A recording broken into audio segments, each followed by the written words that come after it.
옛날에 어떤 TV 프로에서 짝이라는 것이 있었죠. 짝. 기억나세요?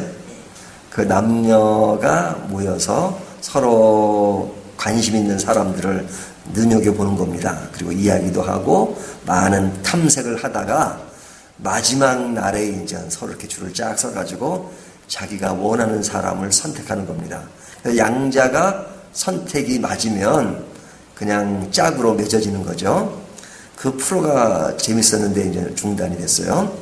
근데 그 짝 프로에서 재밌는 것은 그 되어지는 과정이 재밌습니다. 되어지는 과정에는 이 사람들 친하게 지내고 말이 통하는 것 같아서 이 사람이 짝이 되겠구나 했는데 한쪽이 원해도 상대방이 짝으로 선택해 주지 않으면 서로가 맺어줄 수 없는 거죠. 그러니까 선택에 의해서 맺어지는 겁니다. 그 전에 어떤 과정이 있어도 의미가 없는 겁니다. 그 과정이 아무리 좋은 관계로 보여줘도 선택하지 않으면 짝으로 맺어줄 수 없다 하는 거죠. 자, 이것이 이제 우리 신앙에도 굉장히 중요합니다. 지금 로마서 8장까지 이야기가 구원이 어떻게 이루어지는가 하는 것을 아주 논리적으로 잘 설명하고 있잖아요. 그리고 마지막 8장에 와서 하나님이 우리를 구원하시고 그리고 그 관계는 끊어질래야 끊어질 수 없는 그런 것을 아주 리얼하게 설명했습니다. 그래서 제일 마지막의 표현이 어떤 누구도 하나님의 사랑에서 우리를 끊을 자가 없다. 이래서 그냥 아주 완결 도장을 쾅 찍은 겁니다. 구원은 너무 확고하다. 구원의 확신에 대한 문제를 아주 분명히 했습니다. 그런데 그 분명히 한 이후에 이제 9장부터 전개되는 이야기는 뭐냐면 하나님의 선택에 관한 이야기예요. 근데 그 앞에까지 이야기가 어떤 뭐 순서적으로 다음 단계 이런 건 아니지만 그러나 하나님의 선택이 없으면 지금까지 이야기는 나와는 아무런 상관이 없는 거죠. 그러니까 구원이 하나님의 선택에 의해서 이루어지는 건데 그 선택이 없다면 앞의 이야기는 나와는 하등 관련이 없어져 버리는 겁니다. 그러니까 이 선택의 문제는 굉장히 중요한 것이죠. 그래서 사도 바울은 지금 1절부터 5절까지 이야기가 뭐냐면 내가 근심한다. 또 마음에 그치지 않는 고통이 있다. 하는 말을 이제 1절, 2절에 하잖아요. 그 근심과 걱정이 뭐냐면 자기 민족을 생각하는 겁니다. 유대인들이 구원을 받습니까? 못 받습니까? 유대인들이기 때문에 무조건 구원받는 게 아니란 말이죠. 그들은 스스로 그렇게 생각했지만 하나님이 유대인들이라고 해서 구원해 주시는 것이 아니다 이거죠. 구원은 무엇으로 받느냐? 유대인이든 이방이든 상관없이 믿음으로 얻는 것이고 하나님의 은혜로 얻는 것이다. 근데 그들이 하나님을 믿지 않으면 예수 그리스도를 믿지 않으면 구원이 안 되는 거죠. 이방인이라도 예수를 믿으면 구원 얻는 것이고 유대인이라도 예수를 믿지 않으면 구원 얻을 수 없는 것이다 하는 것을 설명했습니다. 근데 예수를 믿지 않는 사람들이 너무 많은 거죠. 그러니까 그것을 보면서 이들이 믿음으로 구원 얻는데 그러지 못하는 자기 민족을 보면서 굉장히 마음이 아픈 거예요. 바울은 구원의 교리를 통해서 어떻게 하는 것이 구원이며 구원의 그 깊이를 설명하고 있지만 그래서 내가 구원 얻은 기쁨의 감격을 이야기할 수 있지만 자기 동족을 보면 아직까지 믿지 않는 그런 것을 보면서 나는 구원됐지만 그들이 구원되지 않는 것을 보면서 아유 나 구원됐으니까 저들은 뭐 구원되든 안 되든 상관이 없다 이게 아니잖아요. 구원받지 못한 것이 가장 슬픈 것이잖아요. 인생의 가장 처절한 것이잖아요. 그것을 보니까 아주 마음이 견딜 수가 없다. 이렇게 표현한 겁니다. 그러니까 내가 하나님과 끊어지는 한이 있더라도 내 동족이 구원되기를 원한다. 이 말을 오해하면 아유 사도 바울은 그냥 희생정신이 강해가지고 나는 구원을 못 받아도 내 동족만 구원받으면 된다. 이 얘기는 아닙니다. 그 이야기서는 그 민족이 구원받기를 원하는 것을 굉장히 강조해서 이야기하는 거죠.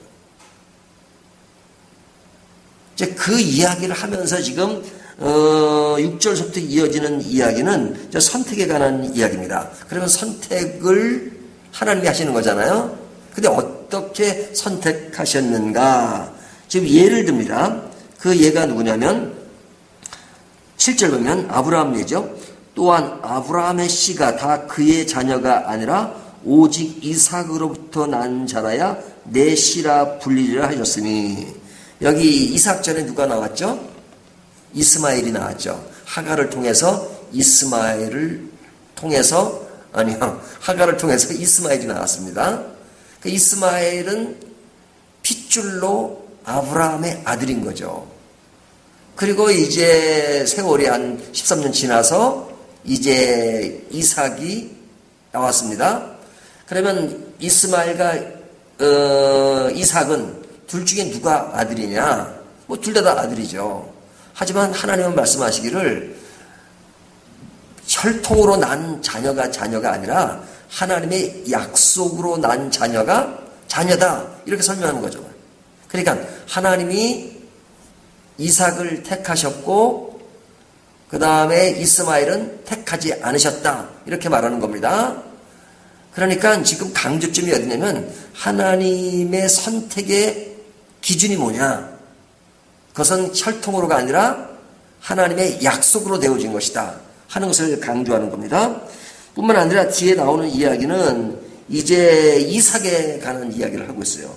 자, 이삭의 아들이 지금 에서가 있고 야곱이 있죠. 근데 야곱과 에서를 이야기할 때 뭐라고 말씀하시냐면 12절 보세요. 리브가에게 이르시되 큰 자가 어린 자를 섬기라 하셨나니 기록된 바 내가 야곱은 사랑하고 에서는 미워하였다 하신가 같으니라. 그렇죠? 자, 이 굉장히 아주 심오하다고 할까? 아니면 잘 이해가 안 된다고 할까? 하나님이 누굴 사랑하셨어요? 야곱은 사랑하셨다. 뭐 이것만 얘기할 수 있잖아요. 근데 뒤에 나오는 이야기는 에서는 미워하였다. 야, 하나님이 미워하시기도 하는가? 근데 여기 강조점은 뭐예요? 하나님이 야곱을 사랑하셨다. 야곱을 선택하셨다. 그러면 에서는 선택이 안 되었다, 이런 얘기가 되잖아요. 그러면 이제 이런 이야기를 할 때마다 이제 무슨 생각을 하게 되냐면 하나님의 공정성이에요. 하나님은 선택을 공정하게 하시는가, 그런 생각을 하게 되잖아요. 자, 공정하지 않다라고 말할 수 있는 사람이 누굴까요? 선택되지 않은 사람이죠.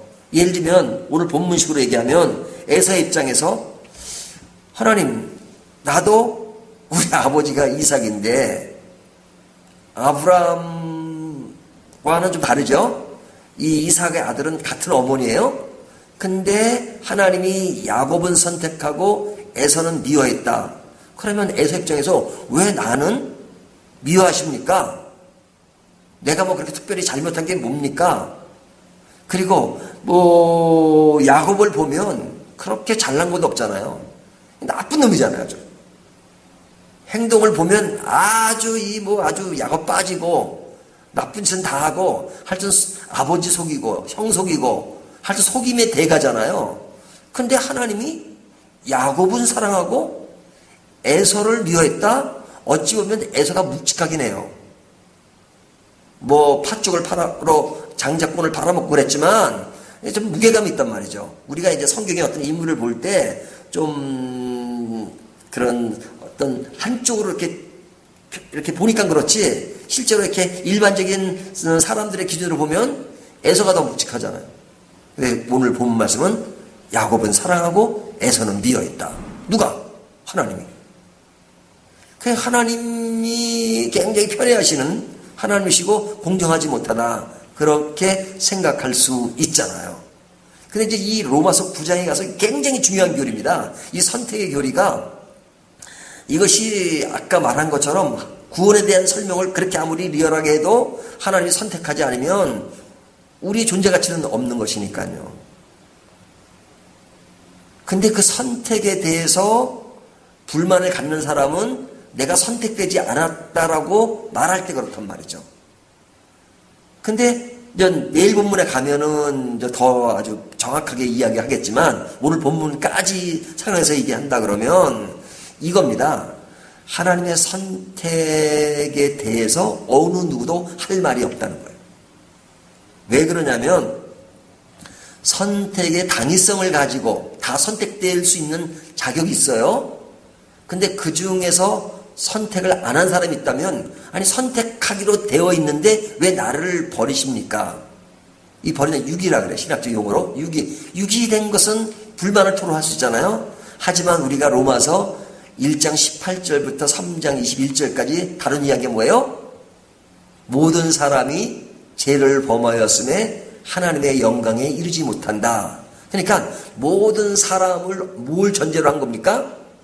죄인이라는 것을 전제로. 죄의 싹은 사망이에요. 그러니까 우리는 원래부터 죄 값을 치르고 죽게 돼 있어요. 그러니까 우리들의 기준은 삶이 전제된 게 아닙니다. 죽음이 전제된 겁니다. 다 죽어야 되는 사람들이에요. 죄값으로. 그러니까 선택을 이야기할 때는 뭐냐면 그들이 죄가 없고 당연히 선택돼야 되는데 구한 것이 아니라 다 죽어야 된다. 다 죽어야 된다. 근데 그 죽어야 되는 사람들 중에서 내가 나의 자녀로 선택을 했다. 이렇게 말씀하는 겁니다. 그러니까 죽는 자체가 기본이에요. 기본.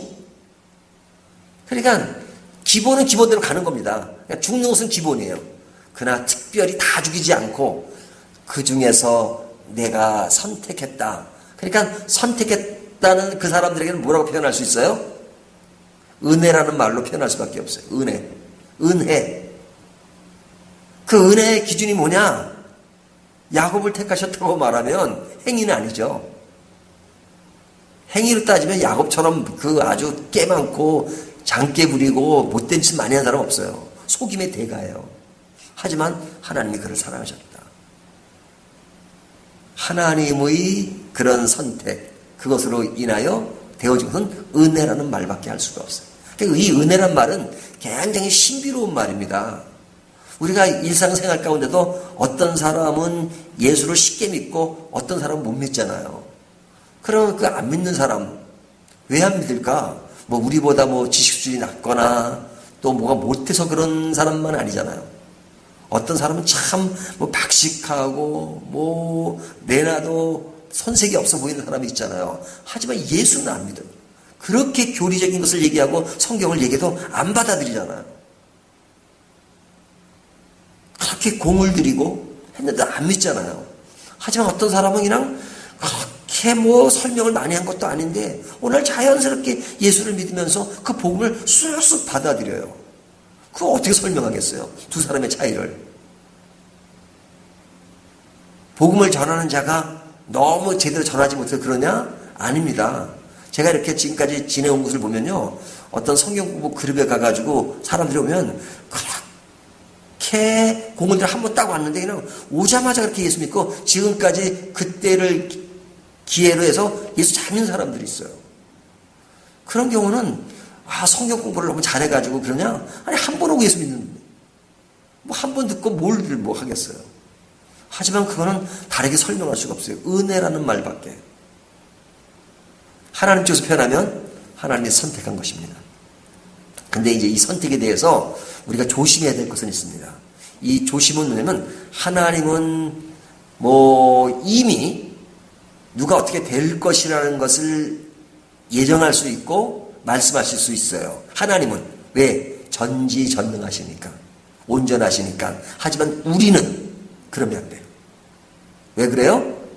우리는 부족하고 나약하고 그리고 모든 정황을 다 판단할 수 없어요. 그러니까 우리가 선택의 논리를 이야기할 때 논리의 결과를 가지고 얘기할 수 있어요.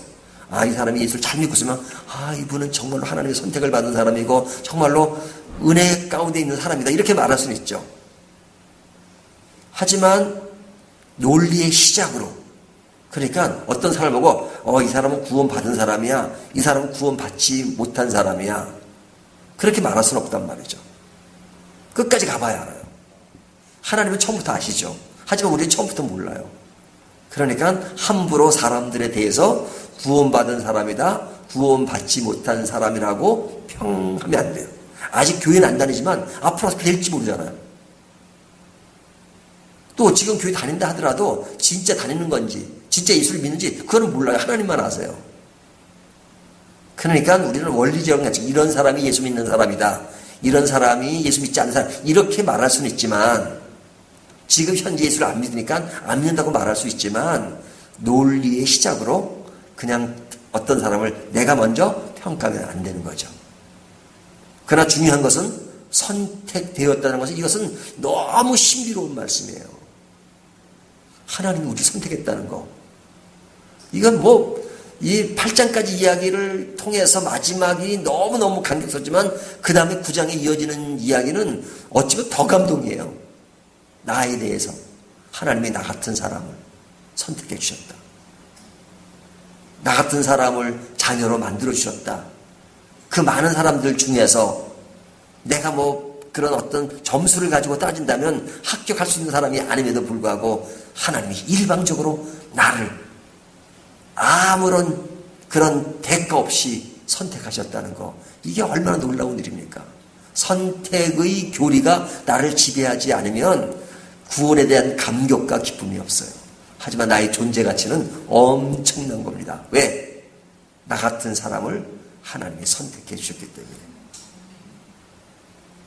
자, 오늘 이 말씀 보시면서 나의 존재 가치가 얼마나 큰 것인가 하는 것을 다시 한번 생각하시면서 더욱더 선택된 나를 하나님께 감사하며 기쁨으로 신앙생활 해 나가는 저와 여러분이 되시기를 주님의 이름으로 축원합니다.